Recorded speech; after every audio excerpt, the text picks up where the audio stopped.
નમસ્કાર મિત્રો, દરબાર ન્યૂઝ ચેનલમાં આપ સૌનું હાર્દિક સ્વાગત છે. આપ સૌ જાણો છો કે અત્યારે રાજપૂત સમાજના તેજસ્વી તારલાઓના ઇન્ટરવ્યૂ ચાલી રહ્યા છે. તો મારી સામે જે દીકરો બેઠો છે એનું નામ છે પરવરાજસિંહ ચૌહાણ, સ્નેહલસિંહ ચૌહાણ. અત્યારે હું માંડવી આવેલો છું. તો આ પરવરાજની વાત કરું તો એણે ધોરણ 10 બોર્ડ એસએસસી બોર્ડમાં 88.16% એને આવેલા છે. અને પીઆરની વાત કરું તો 94.24 પીઆર મેળવેલા છે અને A2 ગ્રેડ પણ મેળવેલો છે. તો પરવરાજ, પહેલાં તો ખૂબ ખૂબ અભિનંદન અને કોંગ્રેચ્યુલેશન. મારી ચેનલ પર સ્વાગત છે. બાજુમાં એમના મમ્મી બેઠા છે, જાગૃતિબેન. તેઓ પણ માંડવી હાઈસ્કૂલમાં પ્રાઇમરીમાં ટીચર છે. તો બેન, તમારું પણ સ્વાગત છે. અચ્છા, હવે પરવરાજ, પહેલો સવાલ કે તારો સ્કૂલનો ટાઈમિંગ શું હતો? મારી સ્કૂલનો ટાઈમિંગ સવારે 10:30 થી સાંજે 4:30 સુધીનો હતો. 4:30 સુધી. તો આ કોઈ સબ્જેક્ટનું ટ્યુશન જતો હતો? ના, કોઈ પણ સબ્જેક્ટનું ટ્યુશન? કોઈ સબ્જેક્ટમાં ટ્યુશન નહીં જતો. અચ્છા, તો તારા જે આ પર્સન્ટેજ આવ્યા છે 88%, તો ટાર્ગેટ આટલો હતો કે વધારે હતો? શું હતું? ના, વધારે હતો. કેટલો હતો? 90+ લાવવાનો પ્રયત્ન હતો મારો. અચ્છા, પણ તો પણ 88 એટલે એકદમ બિલકુલ નજીક છે, બરાબર ને? અચ્છા, હવે 88% લાવવા માટે પણ બધું પ્લાનિંગ ઘણું બધું કરવું પડે, વાંચવા માટેનું ખાસ કરીને. તો તારું વાંચવાનું શિડ્યુલ કેવી રીતના બનાવેલું તે?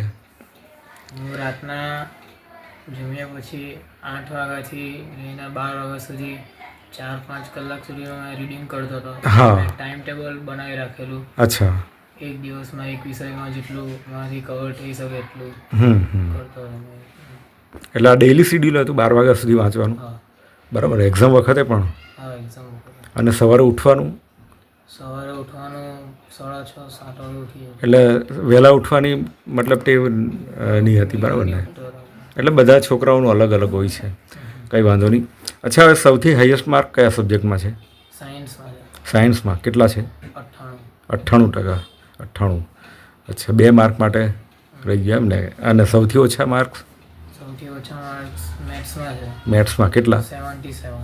77. અચ્છા, હવે માંડવી હાઈસ્કૂલમાં અત્યાર સુધી ભણતો હતો, હવે કઈ સ્કૂલમાં એડમિશન લીધું?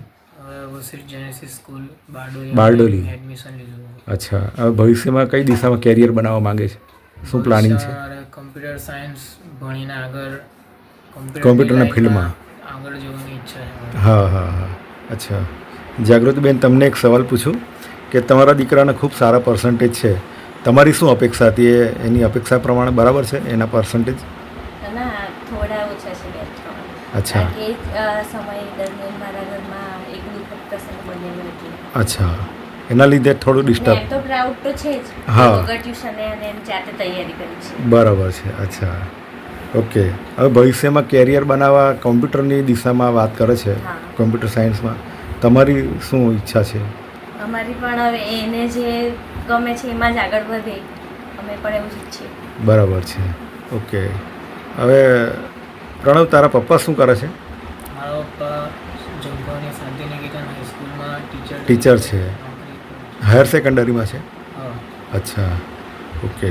ચાલો, મમ્મી પપ્પા શિક્ષક હોય તો કંઈક તો ફાયદો થાય, બરાબર ને? અચ્છા બેન, એક સવાલ તમને પૂછું. અત્યારના જે છોકરાઓ છે ને, તે ખાસ કરીને મોબાઈલમાં બહુ મતલબ ટાઈમ એ કરે છે.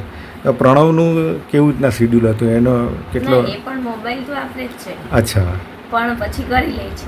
અચ્છા, એટલે મેનેજ કરે છે, હા, મતલબ મેનેજ ટાઈમ કરે છે. મોબાઈલ તો એ પણ બરાબર જોઈએ છે. યુઝ કરે છે એમને. અચ્છા.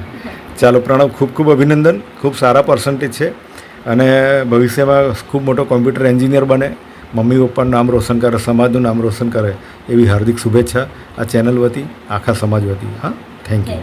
ઓકે.